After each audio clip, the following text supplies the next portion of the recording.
Share বাজার এই নামটা শুনলেই আমাদের সাধারণ মানুষের থরহরি কম্প শুরু হয়ে যায়। কোথায় এর শুরু আর কোথায় বা শেষ এসব আমরা ধরতেই পারি না।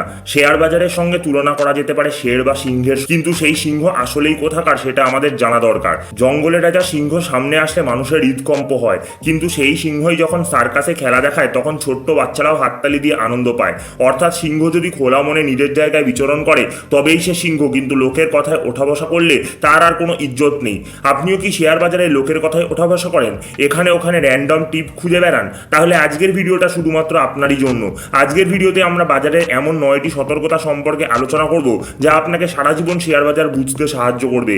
আর এর মধ্যে 8 নম্বর পয়েন্টটা তো মোস্ট ইম্পর্টেন্ট, তাই আজকের ভিডিওটা স্কিপ না করে অবশ্যই পুরোটা দেখবেন। তাহলে শেয়ার বাজারে প্রাথমিক কোনো গাইডেন্স আপনার আর প্রয়োজন হবে না। বন্ধুরা, 2004 সালে সেন্সেক্স 6000-এ দাঁড়িয়েছিল, অথচ আজ সেই সেন্সেক্স 72,000-এর কাছে ঘোরাফেরা করছে। অর্থাৎ আপনি বুঝতেই পারছেন শেয়ার বাজার কতটা লাভজনক ব্যবসা। আবার একইভাবে বহু কোম্পানির শেয়ার মূল্য শূন্যের কাছে এসে পৌঁছেছে, আর সেই শেয়ারে ইনভেস্ট করা মানুষটিও সমস্ত পুঁজি নষ্ট করে ফেলেছে। যদিও এই ব্যবসায় প্রচুর ঝুঁকি থাকার সম্ভাবনা, তবুও আমি এখানে একটা অবাক জিনিস লক্ষ্য করেছি।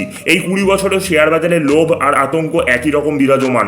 একদিনই কোটিপতি হয়ে যাওয়ার লোভ যেমন আছে, তেমনই আছে সর্বস্ব খোয়ানোর ভয়ও। তাই এখানে টিকে থাকতে গেলে দরকার পড়বে বাজার সম্পর্কে একটা সঠিক ধারণা। তো চলুন বন্ধুরা, জেনে নেওয়া যাক সেই সব গুরুত্বপূর্ণ ফর্মুলা যা আপনাকে সহজেই একজন অভিজ্ঞ ইনভেস্টারে পরিণত করবে। 1. নিজের ইমোশন নিয়ন্ত্রণ করা। বাজারে সর্বাধিক ঝুঁকির কারণ আমাদের নিজস্ব মানসিক অভিব্যক্তি নিয়ন্ত্রণ না করতে পারা। যখন শেয়ারের দাম চড়চড় করে বাড়তে থাকে, লোভে পড়ে আমরাও কিনতেই থাকি। আবার একইভাবে বাজারে বিরাট মার্কেট ক্র্যাশ হলে শুধুমাত্র ভয় পেয়ে তাড়াতাড়ি পোর্টফোলিও বেচে দিই, পরে আবার এজন্য হাহুতাশ করতেও ছাড়ি না। কিন্তু বাজারের উপর কখনোই দোষারোপ করা যায় না, আসল ভুল আমরা করি নিজেরাই, তারপর ভাগ্যকে দোষ দিয়ে থাকি। কিন্তু আমাদের মনে রাখতে হবে যে যখনই আমরা ইমোশনের ভিত্তিতে সিদ্ধান্ত নিই তখনই আমাদের ইন্টেলিজেন্স কমে যায়, আর আমরাও ভুলভাল সিদ্ধান্ত নিয়ে ফেলি। বাজারে টিকে থাকার মূল মন্ত্র হলো পেশেন্স অথবা ধৈর্য। প্রত্যেক সফল ইনভেস্টার এর এই গুণটা থাকেই। মনে রাখবেন, শেয়ার বাজারে আপনার সব থেকে বড় শত্রু হলো আমাদের এই ইমোশন। একে কন্ট্রোল করতে পারলে তবেই আপনি একজন সফল নিবেশক হতে পারবেন। 2. Diversification of portfolio. শেয়ার বাজারে ইনভেস্ট করার অন্যতম একটি প্রিন্সিপাল হলো এই ডাইভার্সিফিকেশন, অর্থাৎ একটিমাত্র সেক্টরের একটিমাত্র কোম্পানিতে ইনভেস্ট না করে বেশ কয়েকটি আলাদা সেক্টরের আলাদা কোম্পানিতে ইনভেস্ট করা। এর ফলে আপনার পোর্টফোলিওতে থাকা যে কোনো কোম্পানি খারাপ পারফর্ম করায় তার শেয়ার প্রাইস ফল করলেও ওভারঅল পোর্টফোলিওতে তেমন কোনো প্রভাব পড়ে না। প্রবাদপ্রতিম ইনভেস্টার ওয়ারেন বাফেট সেজন্যই বলেছেন, don't put all your eggs in one basket. অর্থাৎ কিনা বিভিন্ন রকম ব্যবসায়িক ক্ষেত্রে আপনাকে বিনিয়োগ করতে হবে। তার ফলে কোনো সেক্টর, গভর্নমেন্ট পলিসি বা অন্য কোনো কারণে খারাপ পারফর্ম করলেও আপনার পোর্টফোলিও বিরাট ক্ষতির সম্মুখীন হবে না। 3. একই সাথে অনেক কোম্পানির শেয়ার না কেনা। বুল মার্কেট চলাকালীন যে কোনো নভিশ বিনিয়োগকারীর কাছে সমস্ত সেক্টর ও সমস্ত কোম্পানিকেই স্বর্ণখনি মনে হতে থাকে। তাই পকেটে পয়সা থাকলেই তারা রোজ দাম বাড়তে থাকা কোম্পানিগুলোতে বিনিয়োগ করে বসে। যে কোনো টিপ, টেলিগ্রাম চ্যানেলের পরামর্শে তারা জঘন্য ফান্ডামেন্টাল পজিশনে থাকা অজস্র বোগাস কোম্পানিতে নিজেদের পয়সা লাগিয়ে দেয়। কিন্তু আসলেই আমাদের সঠিক রিসার্চ করে মাত্র গুটি কয়েক কোম্পানির শেয়ার কেনা উচিত। আপনার কাছে 1 লাখ টাকা বিনিয়োগ করার মতো থাকলে বড়জোর 5টি কোম্পানিতেই সেই পয়সা বিনিয়োগ করা উচিত। এতে ফান্ডামেন্টাল অ্যানালাইসিস করার যেমন সময় থাকবে, তেমনই ভালো রিটার্ন পেলে সেটা পোর্টফোলিওকে চাঙ্গাও করবে। অথচ হামেশাই শুনতে পাই লোকজন 50টা কোম্পানির শেয়ার কিনে বসে থাকে, ফলে প্রফিট করার ক্ষেত্রেও পোর্টফোলিও রিটার্ন প্রায়শই দেখতে পাওয়া যায় না।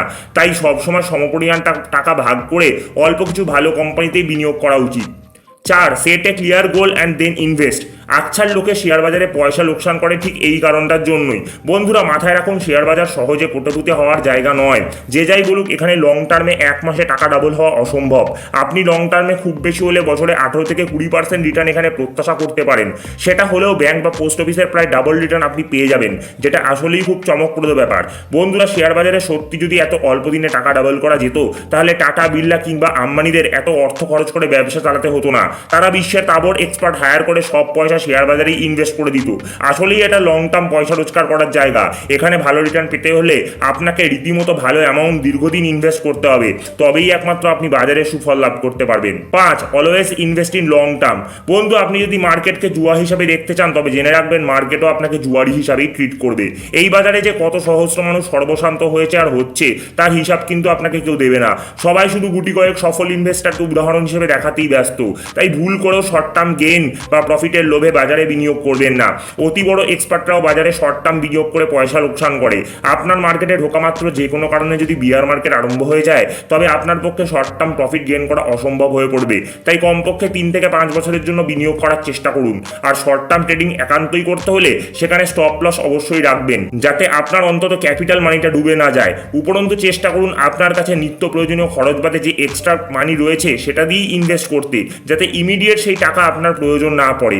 নিজের সর্বস্ব কখনোই কারোর প্ররোচনাতেই ইনভেস্ট করবেন না। এখানে হিরো সাজতে গিয়ে বহু মানুষ জিরো হয়ে গেছে, আপনিও তার কোনো ব্যতিক্রম নন। তাই শেয়ার বাজারে বিনিয়োগের সব সিদ্ধান্তই কেয়ারফুলি নিতে হবে। 6. Save before invest.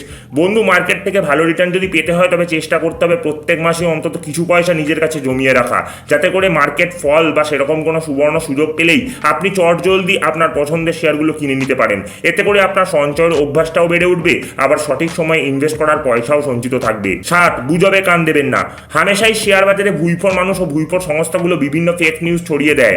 আগে থেকে এই ব্যক্তিরা একটি কোম্পানির বিপুল পরিমাণে শেয়ার কম দামে কিনে রাখেন, তারপর বাজারে মিথ্যা খবর ছড়িয়ে শেয়ারের দাম বাড়িয়ে সেগুলো নির্দ্বিধায় বিক্রি করে জাস্ট হাওয়া হয়ে যায়।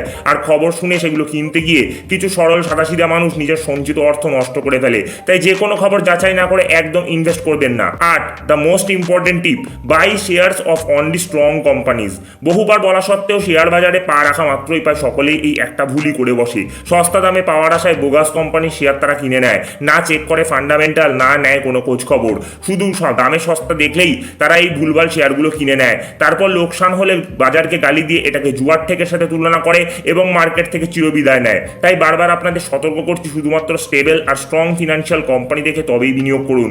কোম্পানির খোঁজ খবর নিতে আপনি স্ক্রিনার কিংবা ট্রেন্ড লাইনের মতো অ্যাপের সাহায্য নিতে পারেন। 9. Last but not the list, always set a clear selling price. বাংলায় প্রবাদ আছে, অতি লোভে তাঁতি নষ্ট। তাই শেয়ার কেনার সময় বিক্রি করার দাম ঠিক করে রাখুন এবং অবশ্যই নিজের কাঙ্ক্ষিত দামে পৌঁছলে শেয়ার বিক্রি করে নিজের প্রফিট নিজের ঘরে তুলুন। ফিনান্সিয়াল মার্কেট কোনো সহজ জায়গা নয়, প্রতিনিয়ত এখানে হাজার হাজার কোটি টাকার খেলা চলে। হাজারো কারণে মার্কেট আনস্টেবল হয়ে যেতেই পারে। আমার আপনার মতো সাধারণ মানুষের সেই শক অ্যাবজর্ব করার ক্ষমতা নাও থাকতে পারে। তাই ভাগে ভাগে অল্প করে হলেও শেয়ার বিক্রি করে পয়সা ঘরে তুলুন, এতে আপনার অ্যাভারেজিং করাটাও অনেক সহজ হবে। মনে রাখবেন, বাজারে শেয়ারের দর বাড়লেও যতক্ষণ সেই শেয়ার বিক্রি হয়ে টাকা আপনার অ্যাকাউন্টে ক্রেডিট না হচ্ছে, সেটা কিন্তু আপনার কোনো কাজে আসছে না। আর এই বাজারে আপনি এসেছেন শুধু এবং শুধুমাত্র প্রফিট আর্ন করতে, নিজেকে কারোর কাছে হিরো দেখাতে নয়। তো বন্ধুরা, এই ছিল শেয়ার বাজারের খুব গুরুত্বপূর্ণ 9টি পরামর্শ, যা মাথায় রাখলে কোনোদিনও আপনি বড় কোনো লোকসানের মুখ দেখবেন না। আশা করছি এই ভিডিও আপনার ভালো লেগেছে। সেক্ষেত্রে অবশ্যই ভিডিওটাকে লাইক করে আপনার পরিচিতদের কাছে শেয়ার করবেন। আর এমনই ভিডিও আরও দেখতে এক্ষুনি সাবস্ক্রাইব করুন ফান্ডু ফাইন্যান্স। দেখা হচ্ছে পরের ভিডিওতে। Thank you so much for watching.